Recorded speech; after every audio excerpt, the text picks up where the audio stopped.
నమస్తే కిరణ్ టీవీ భక్తి ప్రేక్షకులకి స్వాగతం. ప్రస్తుతం మనతో పాటు ఉన్నారు ఐకాన్ ఆస్ట్రాలజర్ గట్టుపల్లి సురేష్ బాబు గారు.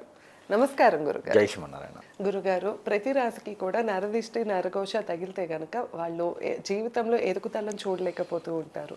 సో ఇప్పుడు మనం వచ్చేసి కన్యా రాశి గురించి మాట్లాడుకుందాం గురుగారు. ఈ కన్యా రాశి వారి మీద నరదిష్టి నరఘోష ప్రభావం అనేది ఎంత శాతం వరకు ఉండొచ్చు అంటారు?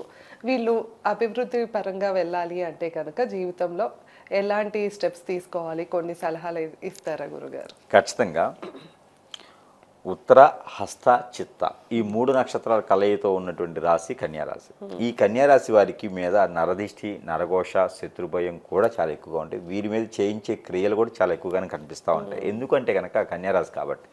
కన్యారాశి వారికి ఎట్లా ఉంటుందంటే కనుక స్త్రీ పురుషులు ఇరువురికి కూడా చూడటానికి చాలా సన్నగాను చాలా అందంగాను వీరు అట్రాక్షన్ తత్వంతోనో మాటలతో మ్యాజిక్ బురిడి కొట్టించేటువంటి తెలివితేటలు వీరికి ఎక్కువగా ఉంటాయి. బురిడి అంటే ఎవరిని మోసం చేయరు, మోసపోతూనే ఉంటారు. కన్యారాశి వారు ఎప్పటికీ మోసపోతూనే ఉంటారు. కాబట్టి వీరికి మోసం చేసే తత్వం గుణం ఉండదు. కాబట్టి కన్యారాశి వారు మాట్లాడితే చాలు, కన్యారాశి వారి మాటలకే అట్రాక్ట్ అవుతూ ఉంటారు. చాలామంది కూడా మాటలు మాట్లాడితేనే ఆ మాటలకే కోట్లు అందేటువంటి ఇది ఉంటుంది అనమాట. రాజ్యాన్ని పాలించేటువంటి స్థాయి ఉంటుంది. సలహాదారులుగా పనిచేస్తారు, రియల్ ఎస్టేట్ రంగంలో ఉంటుంటారు. అలాంటి వారు ఎంతోమందిని ఆకట్టుకునే తత్వం. వారు ఒక మోటివేషన్ క్లాస్ కానీ ఒక స్పీకర్గా మాట్లాడటం చేస్తే ఎంతటి వాళ్ళైనా అలా ఉండిపోతారు. ఒక రాజకీయ నాయకంగా రాజకీయ పార్టీలో ఉండేసి క్యాడర్ని క్రియేట్ చేస్తారు, క్యాడర్ని నిలుపుతారు, పార్టీలు పెట్టి పార్టీలే గెలిచేటువంటి వాళ్ళు అవుతూ ఉంటారు. మాటలు బుధుని ఆధీనంలో ఉంటుంది కన్యారాశి. కాబట్టి మాటలతోనే వారు బూర్లు వండేస్తారు. కాబట్టి అలాంటి కన్యారాశి వారు ఎంతటి వాళ్ళనైనా కూర్చోబెట్టగలుగుతారు మాటలతోనే. అలాంటి వాళ్ళకి నరదిష్టి ఎందుకు ఉండదండి? ఖచ్చితంగా నరదిష్టి ఉంటుంది. వారి మీద ఎక్కువగా ఉంటుంది. ఇంకా ఎందుకంటే వ్యాపారం చేస్తారు అందరితో పాటు, కానీ పెట్టుబడి లేకుండా వ్యాపారం చేస్తారు. వాళ్ళు చాలా తెలివిగా ఉంటారు. ఎవరి దగ్గర డబ్బు ఉందంటే డబ్బు పెట్టకుండా వ్యాపారం చేయమని చెప్తారు వాళ్ళు. అలాంటి సలహాలు ఎక్కువ ఇస్తుంటారు వాళ్ళు. కాబట్టి వారి మీద నరదీసి చాలా ఎక్కువగా ఉంటుంది. ఎందుకైనా బంగారం కోడి అనేది మన ఇంట్లో ఉండాలనుకుంటారా, పక్కింట్లో ఉండాలనుకుంటారా? కాదు కదా. అందుకని కన్యారాశి వాళ్ళు ఎవరితోనే మాట్లాడితే వాళ్ళు నాతోనే మాట్లాడాలి, ఇంకెవరితో వెళ్ళకూడదు, ఎవరితో మాట్లాడకూడదు అని చెప్పేసి అని బంధువులు, చుట్టాలు, బక్కాలు, ఫ్రెండ్స్, కొలీగ్స్ అనేకమైన మంది వీరిని కుంగుని కట్టేసుకునే దానికి ప్రయత్నం చేస్తూ ఉంటారు.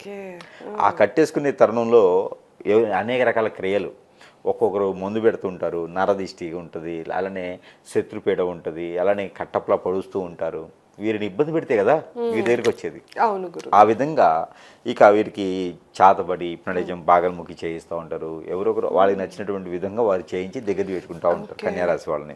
అలా ఉన్నప్పుడు వీరు అనుకున్న పనులు అవ్వకపోవటం, అష్టదిబ్బందిని ఏర్పడటం, ఏ పని చేద్దామని ముందుకెళ్ళలేకపోవటం, చిరాకులు పట్టడము, తినలేకపోవటము, ఇలాంటి సిమ్టమ్స్ వచ్చినప్పుడు ఖచ్చితంగా మన మీద మనకి ఏదో జరుగుతుంది అని గమనించుకోవాలి. కళలు వస్తుంటే నిద్ర పట్టదు. ఇలాంటి జరిగినప్పుడు ఏంటంటే ఖచ్చితంగా మన మీద ఏదో జరుగుతుంది అని మాత్రం గమనించుకుంటున్నారు కన్యారాశి. అందరినీ నమ్ముతూ ఉంటారు. ముఖ్యంగా ప్రతి ఒక్కరిని నమ్ముతూ ఉంటారు. ప్రతి దాంట్లో వ్యాపారంలో వృద్ధి అవుతుందని చెప్పేసి అని పార్ట్నర్షిప్ వ్యాపారం కలుస్తారు. ఖచ్చితంగా నష్టపోతుంటారు, లాస్ అవుతూ ఉంటారు.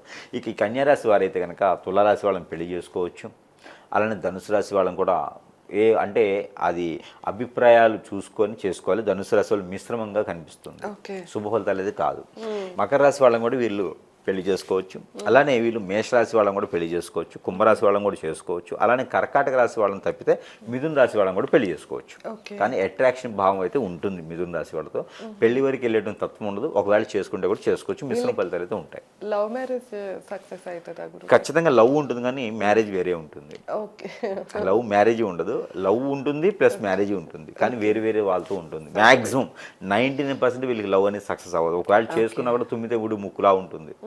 అది ఎక్కడికో దారి తీస్తూ ఉంటుంది అన్నమాట. కోర్టు మెట్ల వరకు వెళ్ళేలా ఉంటుంది. కన్యారాశి వాళ్ళని నమ్మటం కానీ, కన్యారాశి వాళ్ళు మనసు అర్థం చేసుకోవడం కాదు, కానీ మానవుల వల్ల అయితే కాదు. అది ఏలియన్స్ రావాలి, అది మానవులకు సత్యం కాదు. వీరు ఏ వయసులో సెటిల్ అవుతారు గురుగారు? వీరికి ఒక అవకాశాలు అయితే వీరికి మెండుగా ఉంటాయి. 4 అవకాశాలు వస్తాయి వీళ్ళకి జీవితం లైఫ్ టైంలో. వీళ్ళ లైఫ్ టైం వచ్చేసి ఉంటుంది కదా, అది చెప్పకూడదు. కాకపోతే వీళ్ళ లైఫ్ టైంలో 4 అవకాశాలు అయితే ఖచ్చితంగా వస్తాయి. ఒకటి 18 సంవత్సరాలకే వస్తుంది, చిన్న వయసులోనే వస్తుంది. అప్పుడు చెప్పేవాళ్ళు లేకపోతే ఖచ్చితంగా పోతారు, రోడ్డు మీద పడతారు. మళ్ళీ 27 సంవత్సరంలో వస్తుంది. అప్పుడు చెప్పేవాళ్ళు లేకపోతే ఏకంగా ఇక అడుగు తీసుకుపోవటమే ఉంటుంది. ఇక మళ్ళీ వీళ్ళకి అవకాశం వస్తుంది 35 సంవత్సరాలకు వస్తుంది ఒకటి. ఈ 35 సంవత్సరాల్లో కనుక వీళ్ళు నిలదొక్కలేకపోతే ఇంక 54లో వస్తుంది. ఈ 4 అవకాశాలను వీళ్ళు సద్వినియోగం చేసుకోలేకపోతే మనిషిగా ఉన్నా లేకున్నా ఒకటే. ఇక దాదాపు ఏ రాసులకైనా కూడా అలాగా 4 దశల్లో అవకాశం వస్తుందంటారా? అది ఒక్కొక్కరికి మాత్రమే వస్తుంది. కన్యా రాశి వాళ్ళకి మాత్రం 4 సార్లు అవకాశం వస్తుంది. ఓకే. సింహరాశి వాళ్ళకి 3 సార్లు అవకాశం వస్తుంది. అలానే తులారాశి వాళ్ళకి 2 సార్లు అవకాశం వస్తుంది. అలాగా ఒక్కొక్క రాశిని ప్రకారంగా గండాలు అనేది ఉంటుంది. అలానే వీరికి యోగిత అనేది ఉంటుంది అనమాట. ఎక్కువ జీవితంలో ఎదగడానికి చేసుకునేటువంటి ప్రయత్నాల్లో ఎన్నిసార్లు అవకాశం అంటే వీరికి కనుక కన్యా రాశి వాళ్ళకి 4 సార్లు ఉంది అవకాశం. ఈ 4 సార్లను వాళ్ళు బాగుపడలేదు అని అంటే వాళ్ళ మనిషిగా తీసేయడం మంచిది. ఓకే. ఎందుకంటే ఈ 4 సంవత్సరాలు ఈ 4 సమయాల్లో బాగుపడిపోతే వాళ్ళకి నిజంగా ఏదో జరుగుతుందని అర్థం. వాడి మీద చెడు క్రియలు ఉన్నాయని అర్థం. వాడికి ఎవరో ఏదో ఎదగకుండా చేయించారని అర్థం. పనికొచ్చే పని కోసం అయితే స్ట్రెస్ అవుతుంది, ఆలోచన రాదు, ముందుకు వెళ్ళాలనిపించదు. అలాంటివి ఏమైనా జరుగుతున్నాయి అంటే కనుక కన్యారాశి వాళ్ళు ఖచ్చితంగా ఇబ్బంది పడేదానికి ఉంది. కాబట్టి వారి మీద ఈ యొక్క శత్రు భయం, శత్రుపీడ ఇవన్నీ కూడా ఖచ్చితంగా ఉంటాయి. కాబట్టి దానికి తగ్గట్టు పరిహారం అయితే ఖచ్చితంగా తీసుకుంటే కనుక వీరికి ఎల్లవెల్లలో బాగుండేటువంటి అవకాశాలు మెండుగానే ఉంటాయి. ఇకపోతే కన్యారాశి వారు చేసుకోవాల్సిన పరిహారం ఏంటంటే కనుక దక్షిణామూర్తి అభిషేకం కానీ, దక్షిణామూర్తి స్తోత్రం కానీ, దక్షిణామూర్తి దర్శనం కానీ చేసుకుంటే చాలా మంచిది గురువారం రోజున ఒకటి. ఓకే.